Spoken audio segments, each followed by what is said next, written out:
জামাই তোমাকে তো খুব কেন হয়েছে, তোমাকে একদিন এই বাড়িতে বের করতে হবে দেখবা। আপনি আমার বাল ছেড়ে দিবেন, কি করে জামে?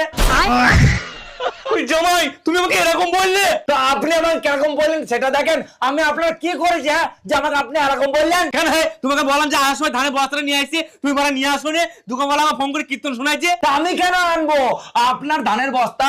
আপনি কি নিয়ে আসুন, আমি কি মানে আপনার চাকর নাকি? চাকর নয় তো কি হয়েছে মানা, তুমি তো এই বাড়িতে থাকো, তুমি তো এই বাড়িতে খাও, ওই ধানের বস্তা কি আমি একা খাবো? তুমিও তো খাও মানা, নিয়ে আসলে কি হয়তো, তোমার কি গাড় ফেটে যেত নাকি মানা? শ্বশুর মুখে লাগাম দে, ভদ্র ভাবে কথা বল, নাহলে মেরি না তো গাঁট ফাটি দেবো আমি। কি তুই আমার গাড় ভাঙবি?